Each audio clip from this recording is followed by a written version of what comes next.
Hello everyone. So this is a follow-up video to the last video that I made, and the reason why I wanted to do a follow-up was, first of all, I actually want to say thank you for everyone who watched and commented on the video. It was genuinely very surprising to see that many comments and views on it, but thank you very much for that.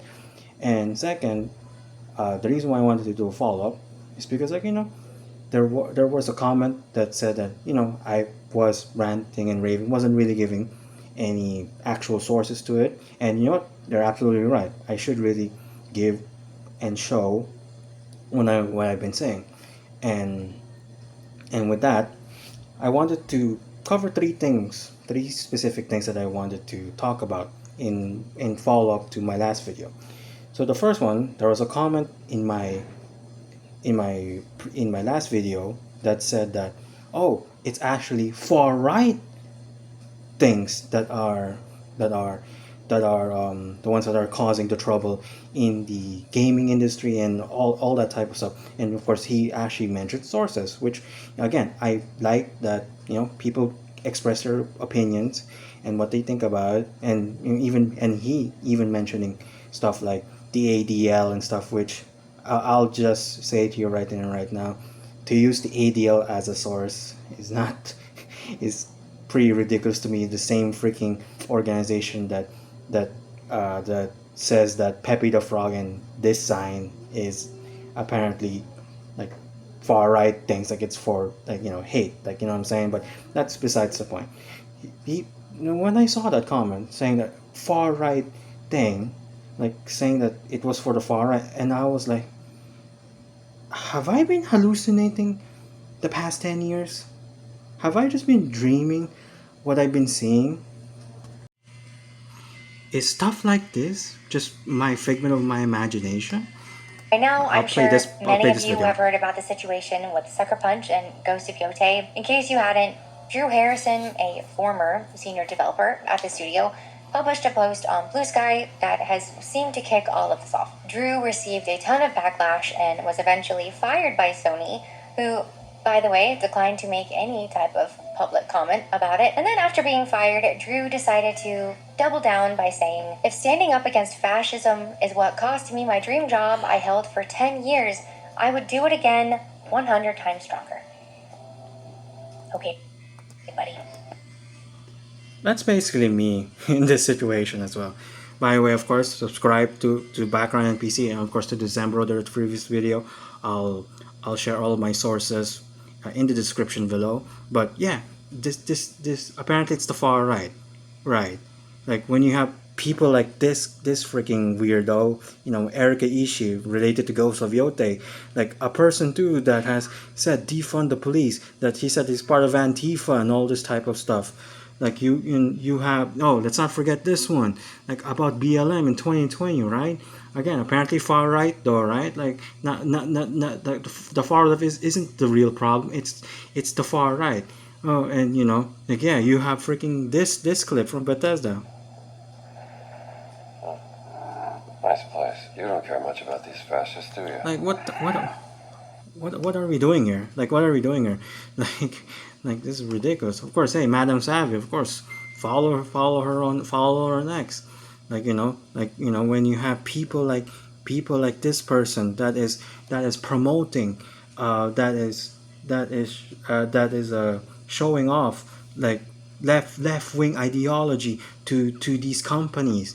You and another thing, like from Madame Savvy, all of these people, all of these, like this thread goes on and on and on and on and on. It's the far right though, right? It's the far right though. Like it's ridiculous. And you say it's also the same ideology that has spawned characters like this, or has written characters like this.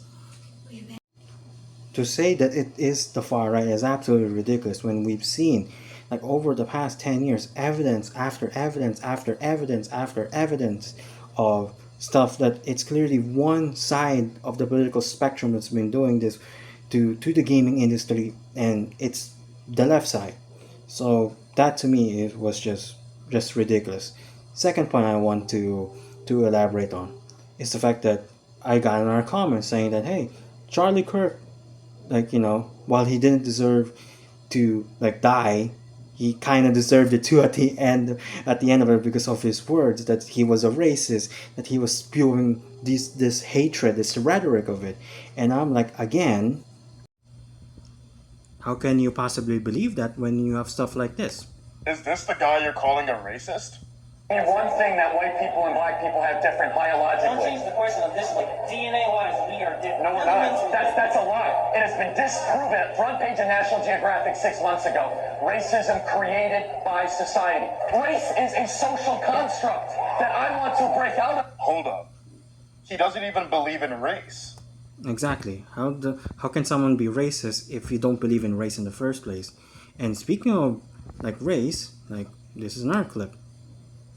For the sake of myself, I really don't appreciate the ability to debate with you, man. I want you to think about what I asked you.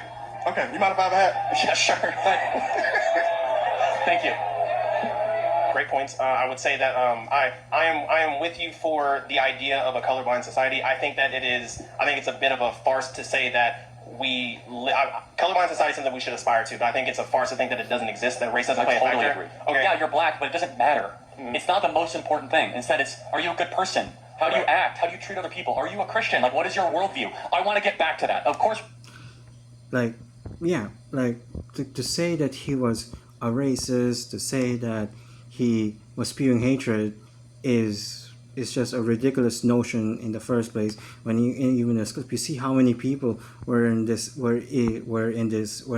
crowd here, and as the video goes on, you see more and more of it, and people might say that, oh, he said that at the end of the day, he fell on his own sword, because like he said, the gun deaths are necessary for the second amendment to be necessary. And to that, here's the context of what he actually said. Governments tend to get tyrannical, and that if people need an ability to protect themselves and their communities and their families.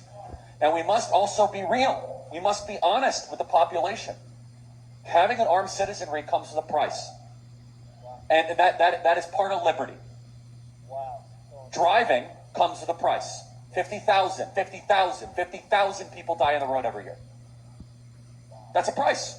You get rid of driving, you'd have 50,000 less auto fatalities. But we have decided that the benefit of driving, speed, accessibility, mobility, having products, services, is worth the cost of 50,000 people dying on the road. So we need to be very clear that you're not going to get gun deaths to zero. It will not happen. You can significantly reduce them through having more fathers in the home, by having more armed guards in front of schools.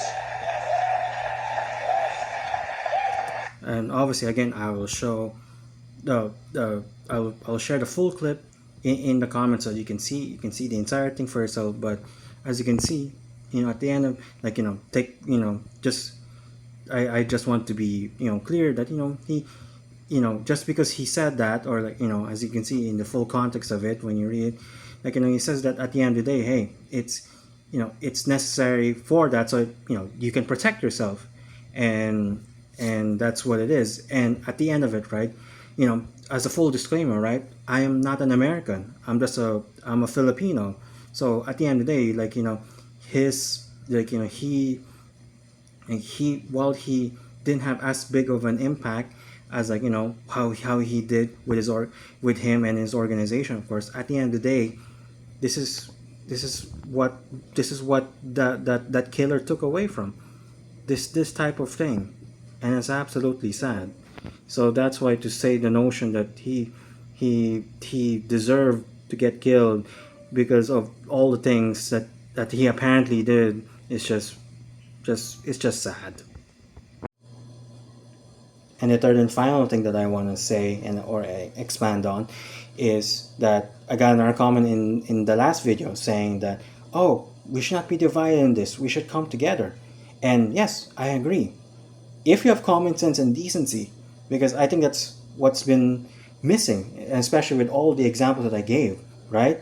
Like of all these vile people, can anyone really in good conscience try to get along with these type of people? Not just who are clearly far left people, who are clearly have been like indoctrinated in their ideology. But I would imagine it's also going to be the same thing for like like far right people there too. I don't think anyone will be comfortable like trying to get together with someone who's an actual like neo-Nazi or something like that, you know. So I think to close this off, like yes, if whether you are left or right, whether you hated or love Charlie Kirk, it doesn't matter as long as we have like this common sense, common decency, just like understanding of like of the situation, whether we agree on it or disagree on it. I think we can come together and just be like, hey, like this is wrong, this is vile, this is ridiculous. We should not stand up for this, and we should stand up for what's really right, like actual right, not the political spectrum, right? Because I've been saying like all these political things, even though I'm not, like I got another comment saying that I'm not really a politics guy, and like the person could tell that I was not really into politics, and they are also right, but I also just have an opinion, and at least I just want to give my best of what I have to say, even though at the start of the video, and even in my other videos I've said that I was ranting and rambling, and I feel like I still am. But I hope this is a little bit more of a clearer message and a bit more understanding of some of my positions. And with that, thank you again, guys, for watching, and stay strong and stay awesome. Bye bye.